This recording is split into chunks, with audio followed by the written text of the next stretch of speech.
দর্শক, রাজনীতির মাঠ বড়ই অদ্ভুত। এখানে কখন যে কার গদির পায়া নড়ে যায় তা আগে থেকে কেউই বলতে পারে না।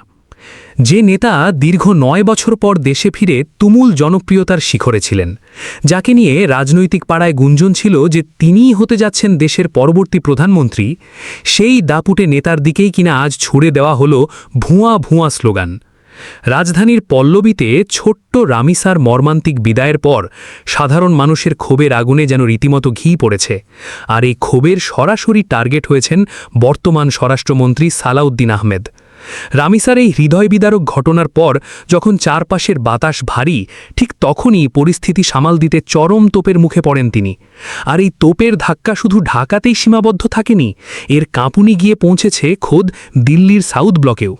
কারণ সাধারণ মানুষের ক্ষোভ আর প্রশাসনের ভেতরে টালামাটাল অবস্থা সামাল দিতে বর্তমান সরকার প্রধান তারিক রহমান এমন এক মাস্টার প্ল্যান সাজিয়েছেন যা শুনলে আপনিও চমকে যাবেন। তবে কি সত্যি সত্যি রামিসা ইস্যুকে কেন্দ্র করে স্বরাষ্ট্রমন্ত্রীর পদ থেকে বিদায় নিতে যাচ্ছেন সালাউদ্দিন আহমেদ? আর তার সেই ফাঁকা চেয়ারে কি দাপটের সাথে ফিরে আসছেন দেশের রাজনীতির পুরনো অ্যাকশন হিরো লুৎফুজ্জামান বাবর?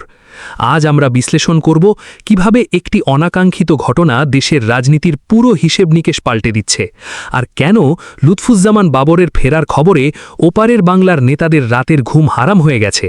ভিডিওটি একদম শেষ পর্যন্ত দেখুন, কারণ আজকের এই বিশ্লেষণ রাজনীতি নিয়ে আপনার ধারণাকে সম্পূর্ণ বদলে দেবে। দর্শক, বাংলাদেশের রাজনীতির ইতিহাসের দিকে একটু চোখ রাখলে দেখবেন স্বরাষ্ট্র মন্ত্রণালয়ের চেয়ারটা বরাবরই এক অদ্ভুত এবং অভিশপ্ত জায়গা। এই চেয়ারে যিনিই বসেছেন, শেষ বেলায় তিনি সাধারণ মানুষের কাছে চরম সমালোচনার পাত্র হয়েই বিদায় নিয়েছেন। বিগত স্বৈরাচারী সরকারের আমলের দিকে তাকালেই তো বিষয়টা একদম পরিষ্কার হয়ে যায়। সাহারা খাতুন থেকে শুরু করে মহিউদ্দিন খান আলমগীর কিংবা আসাদুজ্জামান কামালের ইতিহাস আমাদের সবারই জানা আছে। তারা প্রত্যেকেই দেশের সাধারণ মানুষকে নিরাপত্তা দিতে চরমভাবে ব্যর্থ হয়েছিলেন এবং তাদের অদ্ভুত কথাবার্তা ও আচরণের কারণে সোশ্যাল মিডিয়ায় রীতিমতো ট্রোল আইটেমে পরিণত হয়েছিলেন।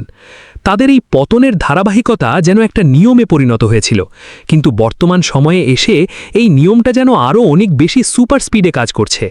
অতীতের স্বরাষ্ট্রমন্ত্রীদের জনপ্রিয়তা হারাতে অন্তত কয়েক বছর সময় লেগেছিল, কিন্তু আশ্চর্যের বিষয় হল তুখোড় এবং তীক্ষ্ণ বুদ্ধিসম্পন্ন নেতা সালাউদ্দিন আহমেদ যেন সেই জনপ্রিয়তা হারানোর দৌড়ে সবাইকে ছাড়িয়ে গেছেন। রাজনীতি নিয়ে যারা কাজ করেন তারা সালাউদ্দিন আহমেদের এই দ্রুত পতনের পেছনে মূলত ৩টে চরম কারণ দেখতে পান। প্রথমত, জুলাইয়ের গণ অভ্যুত্থানের পর সাধারণ মানুষের যে আবেগ বা গণভোটের দাবি ছিল, অনেকেই মনে করেন তিনি সেভাবে তাকে মূল্যায়ন করেননি। দ্বিতীয়ত, দেশের এই চরম রূপান্তরের সময়ে যেখানে দ্রুত সংস্কারের প্রয়োজন, সেখানে তার অতিরিক্ত সংবিধান প্রেম সাধারণ মানুষকে চরমভাবে হতাশ করেছে। আর তৃতীয়ত, সমালোচকদের নিয়ে তার অহেতুক হাসি তামাশা এবং কটাক্ষ, যা সাধারণ মানুষের ক্ষোভের আগুনে রীতিমতো ঘি ঢেলেছে। এই ৩ ভুলের সাথে সর্বশেষ যুক্ত হয়েছে রামিসার ওই মর্মান্তিক ঘটনা। এই ঘটনার পর পল্লবীর রাস্তায় দাঁড়িয়ে সাধারণ মানুষের যে তোপের মুখে তিনি পড়েছেন, তাতেই তার গদির ভিত একেবারে নড়বড়ে হয়ে গেছে। সালাউদ্দিন আহমেদের এমন চরম ভরাডুবির পর পরিস্থিতি সামাল দিতে এবার নড়ে চড়ে বসেছে তারেক প্রশাসন। কারণ সরকারি কাজে তুমুল গতি আনতে এবং দেশের আইনশৃঙ্খলা পরিস্থিতি একেবারে লোহার মতো শক্ত হাতে কন্ট্রোল করতে একজন রাফ অ্যান্ড টাফ বা কঠোর নেতার খুব দরকার হয়ে পড়েছে। আর ঠিক এই জায়গাটিতেই তারেক রহমান তার দাবার চালে এক বিশাল মাস্টার স্ট্রোক দিতে চলেছেন। রাজনৈতিক অন্দরমহলে এখন জোর গুঞ্জন চলছে যে সালাউদ্দিন আহমেদকে খুব সম্মানজনক কিন্তু কম চাপের একটি পদে বসিয়ে সোজা বঙ্গভবনে পাঠানো হতে পারে। অর্থাৎ তাকে হয়তো অত্যন্ত কৌশলে স্বরাষ্ট্র মন্ত্রণালয়ের মতো সংবেদনশীল জায়গা থেকে সরিয়ে দেওয়া হতে পারে। দেশের বর্তমান অবস্থায় যেখানে সাধারণ মানুষ দ্রুত শান্তি এবং শৃঙ্খলা চায়, সেখানে প্রশাসন এখন আর আগের মতো নরম সুরে কথা বলতে একদমই রাজি নয়। বর্তমান সরকার চাইছে এমন কাউকে সামনে আনতে যার নাম শুনলেই অপরাধীদের বুক কেঁপে ওঠে। আর ঠিক এই জায়গাটিতেই এন্ট্রি নিতে যাচ্ছেন সেই পুরনো ডন, লড়াকু নেতা লুৎফুজ্জামান বাবর। দর্শক, এই লুৎফুজ্জামান বাবরের নাম শুনলেই ওপারের কর্তাদের কপালে যে লাল বাতি জ্বলে ওঠে তার কারো অজানা নেই। চোখে কালো চশমা আর ড্যাম কেয়ার ভাবের এই মানুষটি অতীতে বর্ডারে ওপারের সব মাস্তানি একাই ধূলিসাৎ করে দিয়েছিলেন। 17টি বছর একটি 100 পাওয়ারের বাল্ব জ্বলা ছোট অন্ধকার সেলে আটকে রেখে যাকে মানসিকভাবে শেষ করে দেওয়ার চেষ্টা করেছিল বিগত সরকার, তিনি আজ জেলের তালা ভেঙে সাদা দাড়ি এবং সাদা পাঞ্জাবিতে আগের চাইতেও অনেক বেশি ধারালো হয়ে ফিরেছেন। 2026 সালের ভোটে পুরো নেত্রকোনা এলাকা যখন বাংলার বাবর তোমায় আমরা ভুলিনি স্লোগানে মুখরিত ছিল, তখন তিনি বিপুল ভোটে জিতে প্রমাণ করেছেন যে মানুষের ভালোবাসাকে কখনো জেলের চার দেওয়ালে আটকে রাখা যায় না। 80 দশকের সাধারণ ঘড়ির ব্যবসায়ী থেকে শুরু করে 2001 সালের স্বরাষ্ট্র প্রতিমন্ত্রী হওয়ার পর তার স্টাইলটাই ছিল একদম অন্যরকম। পাড়ার মাস্তানদের সাইজ করতে তিনি গঠন করেছিলেন স্পেশাল ফোর্স। তার দাপটে তখন সীমান্তের ওপারেও সবসময় একটা ভয়ের পরিবেশ কাজ করত। তবে ওপারের কাছে তিনি সবচেয়ে বড় আতঙ্কের নাম হয়ে ওঠেন 2004 সালের সেই বিশাল একটি চালানের ঘটনার পর থেকে। ওপারের নীতি নির্ধারকদের চোখে বাবর মানেই যেন এক বিশাল বিপদের নাম। তারা মনে করে বাবর আবার ক্ষমতায় এলে তাদের 7 সিস্টার্সের নিরাপত্তা একেবারে হুমকির মুখে পড়বে, আর এই ভয়টাই এখন দিল্লির কর্তাদের কুড়ে কুড়ে খাচ্ছে। সালাউদ্দিন আহমেদের এই দুর্বল পরিস্থিতির সুযোগ নিয়ে ওপারের কট্টরপন্থী নেতারা ইদানিং বেশ লাফালাফি শুরু করেছিলেন। পশ্চিমবঙ্গের গদিতে বসার পর থেকে মুখ্যমন্ত্রী শুভেন্দু অধিকারী যেন একেবারে আকাশে উড়ছেন। তার ভাবখানা এমন যেন বাংলা হাতের মোয়া। কথায় কথায় তিনি এমন এক ফাঁপা আওয়াজ দিয়ে বসলেন যে বাংলা দখল করা নাকি তাদের মোটে কয়েক মিনিটের ব্যাপার। কিন্তু এই ধরনের ফালতু গলাবাজি আর মাস্তানি মেনে নেওয়ার পাত্র আজকের ঢাকা নয়।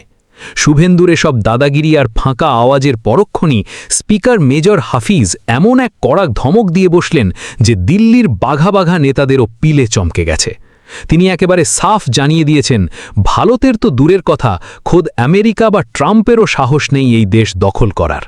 ক্ষমতা থাকলে একবার এসে দেখার চ্যালেঞ্জ ছুড়ে দিয়ে যে দাঁত ভাঙা জবাব দিয়েছেন, তাতেই শুভেন্দুর সব লাফালাফি একেবারে চুপসে গেছে।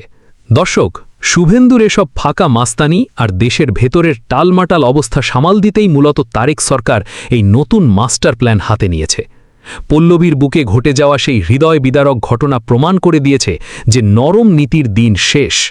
দেশের আইন শৃঙ্খলা পরিস্থিতি একদম লোহার মতো শক্ত হাতে কন্ট্রোল করতে আর বর্ডারে ওপারের দাদাগিরি চিরতরে বন্ধ করতে ডাইরেক্ট অ্যাকশনের কোনো বিকল্প নেই।